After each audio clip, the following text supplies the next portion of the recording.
Sabdo Palon dikenal sebagai penasihat spiritual di tanah Jawa. Ia dikenal sebagai pembimbing Jawa sejati.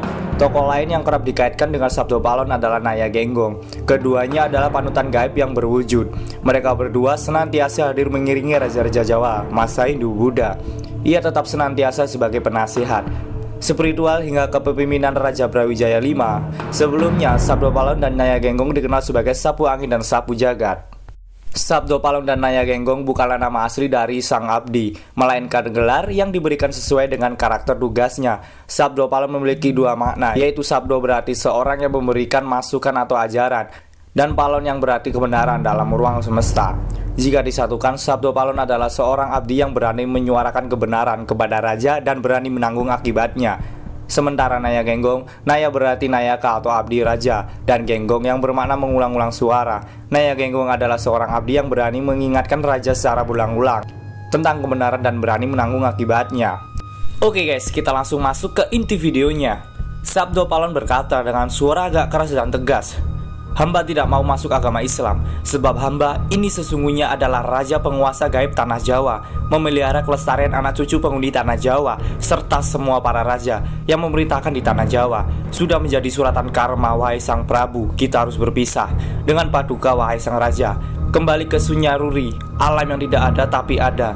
Hanya saja saya mengaturkan sebuah pesan agar paduka menghitung kelak sepeninggalan hamba. Apabila sudah datang waktunya, genap 500 tahun mulai hari ini, saya kembali. Akan saya ganti agama di Jawa dengan agama Budi, akan saya sebarkan di tanah Jawa." Mengapa Sabdo Palon bisa berkata sedemikian? Pada penghujung kejayaan atau runtuhnya kerajaan Majapahit bersamaan dengan berkembangnya agama Islam di tanah Jawa, sang Pangeran Raden Patah mendirikan kesultanan di Demak. Raja tua terakhir Majapahit, Prabu Brawijaya V, pergi hingga penghujung timur Pulau Jawa, Belambangan, yang sekarang dikenal dengan nama Banyuwangi, didampingi dua abdinya, Sabdo Palon dan Naya Genggong. Singkat cerita, Sunan Kalijaga berhasil membujuk sang Prabu, meyakinkan Prabu Brawijaya V untuk memeluk agama Islam. Prabu Brawijaya V lalu mengajak abdinya Sabdo Palon untuk ikut memeluk agama Islam. Sabdo Palon kecewa dengan sang Prabu Brawijaya yang bersedia memeluk agama Islam, dan dia menolak untuk ikut memeluk agama Islam. Dia mengingatkan kepada sang Prabu Brawijaya V bahwa dia, Sabdo Palon, adalah pemomong para raja di tanah Jawa. Sudah 2003 tahun dia hidup dan menjadi pemomong para kesatria Jawa hingga menjadi raja ganti berganti. Tentu seseorang yang sudah hidup 2000 tahun lebih bukan lebih dari jenis manusia, tapi dari kebangsaan jin. Kekecewaan karena Prabu Brawijaya V yang dimomongnya terakhir ini masuk ke agama Islam dan menyebarkan Islam ke seluruh tanah Jawa, Sabdo Palon memilih untuk moksa, menghilang menjadi samar antara ada dan tiada di tanah Jawa. Namun sebelum menghilang, Sabdo Palon bersumpah akan kembali ke tanah Jawa 500 tahun lagi. Salah satu ramalan Sabdo Palon yang sudah terjadi ialah meletusnya Gunung Semeru pada tahun 1978. Dan ramalan Naya Genggong, sebelum moksa ia mengatakan akan terjadi lagi letusan gunung 32 tahun setelahnya. Dan tepat pada tahun 2010 terjadi letusan dahsyat di Merapi. Dan pada tanggal 28 Maret 2020 kemarin, Merapi kembali menunjukkan keganasannya. Yang membuat gempar warga sekitar adalah asap letusan yang menyerupai wajah dari Sabdo Palon atau Semar. Mengingat tahun 2020 adalah genap 500 tahun yang disumpahkan kembalinya Sabdo Palon. Berikut beberapa ramalan Sabdo Palon dalam bahasa Indonesia. Berpisah dengan sang Prabu kembali ke asal mula saya. Namun sang Prabu kami mohon dicatat, kelak setelah 500 tahun saya akan mengganti agama Buddha lagi. Akan saya sebar ke seluruh tanah Jawa.